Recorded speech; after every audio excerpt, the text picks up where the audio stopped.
प्रिय विद्यार्थी, मैथ वाली क्लास में आपका स्वागत है। मैं उम्मीद करता हूँ कि आप ठीक होंगे, स्वागत होंगे।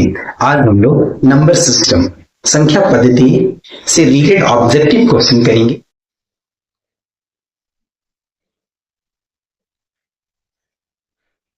एक संख्या को 3 से विभाजित करने पर शेषफल 2 प्राप्त होता है। यदि उसी संख्या में 5 जोड़कर 5 से विभाजित करने पर शेषफल क्या होगा?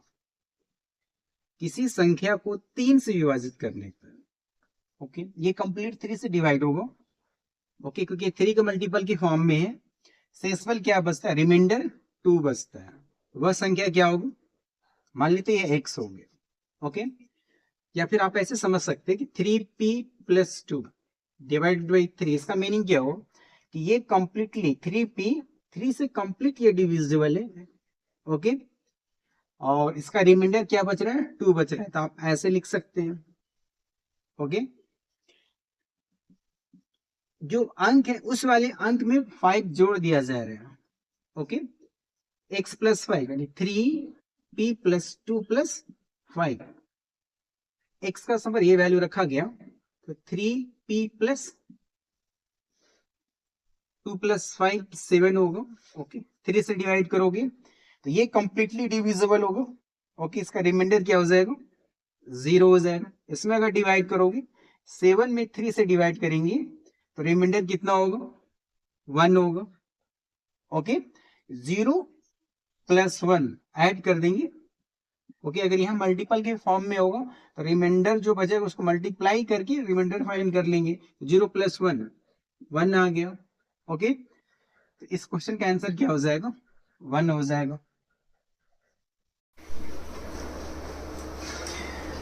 एक संख्या को 18 से विभाजित करने पर शेषफल 3 रहता है। उसी संख्या के वर्ग को 18 से विभाजित करने पर शेषफल क्या होगा? किसी संख्या को 18 से विभाजित करने पर 18p प्लस रिमाइंडर कितना बच रहा है? 3 बच रहा है। 3 बाई 18 ऐसे लिख सकते हैं। इसका मतलब ये हुआ कि 18 से डिवाइड करने पर उसका रिमाइंडर क्या बच रहा है? 3 बच रहा है। ओके, तो वह संख्या क्या होगा? x = 18p + 3। एक बार फिर से मैं रिपीट कर रहा हूं, अगर इस संख्या को मैं 18 से डिवाइड कर रहा हूं तो इसका रिमाइंडर 0 होगा, क्योंकि ये 18 के मल्टीपल के फॉर्म में है। इसका रिमाइंडर 0 हो जाएगा। ओके, और ये 18 से कम है 3, इसका रिमाइंडर 3 हो जाएगा। इन दोनों को जोड़ देंगे तो रिमाइंडर क्या आ जाएगा? 3 आ जाएगा। ओके, क्वेश्चन ये बोला जा रहा है कि जो संख्या उस संख्या का वर्ग करने पर यानी स्क्वायर करने पर और 18 से डिवाइड करने पर रिमाइंडर क्या बचेगा? x² या 18p + 3 × 18p + 3 ऐसे लिख सकते हैं। ओके, और इसी संख्या को हमें 3 से डिवाइड करना है, और सॉरी 18 से हमें डिवाइड करना है। 18p + 3। ओके, इसमें डिवाइड करेंगे क्योंकि 18 से मल्टीपल, इसका रिमाइंडर 0 हो जाएगा। 18 3 से लेस कम है। ओके, तो इसका रिमाइंडर क्या हो जाएगा? 3 हो जाएगा। इसका रिमाइंडर 0 हो जाएगा। इसका रिमाइंडर क्या हो जाएगा? 3 हो जाएगा, क्योंकि 18 से डिवाइड होगा तो इसका रिमाइंडर 0 हो जाएगा। ओके,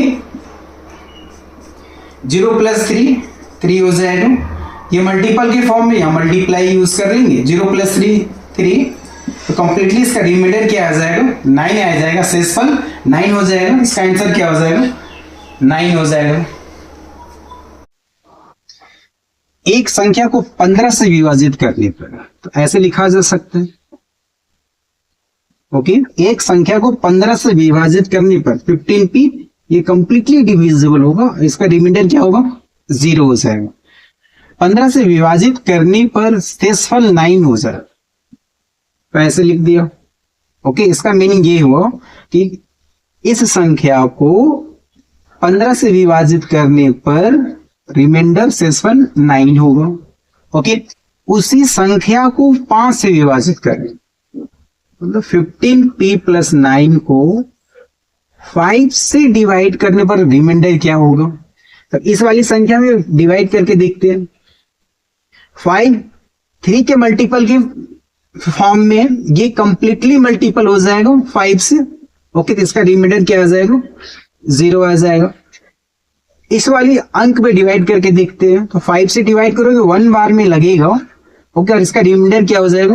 4 हो जाएगा। ओके, इस वाले का रिमाइंडर 0 था, इस वाले का रिमाइंडर 4 था, तो 0 + 4, तो इस वाले क्वेश्चन का आंसर क्या हो जाएगा? 4। रिमाइंडर क्या हो जाएगा? 4 हो जाएगा।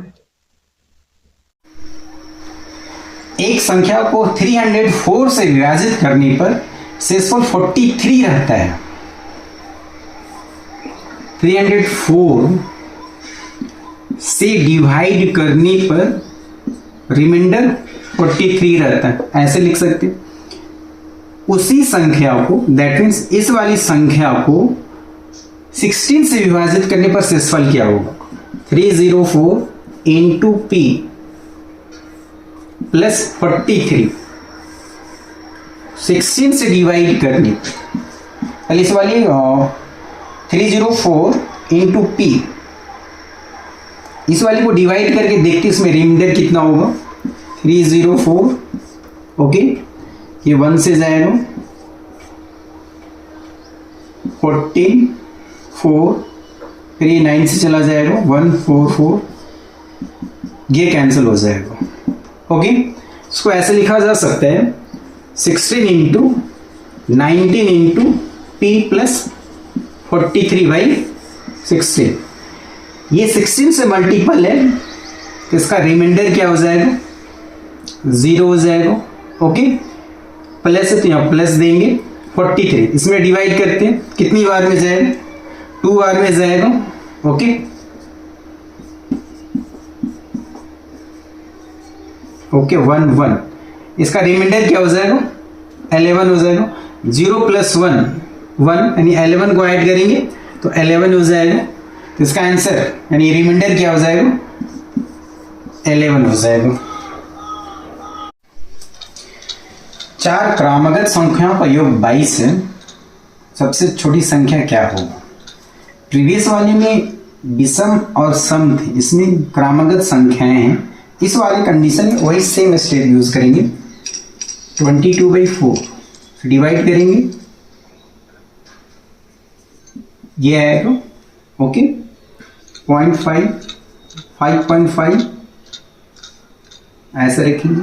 ओके, जब इवन और ऑड हमें फाइंड नहीं करना होगा, यानी लगातार संख्या हमें फाइंड करनी होगी, उस वाली कंडीशन में 0.5 ऐड करेंगे, इधर 0.5 सब्ट्रैक्ट कर देंगे। ओके, तो 0.5 ऐड करेंगे,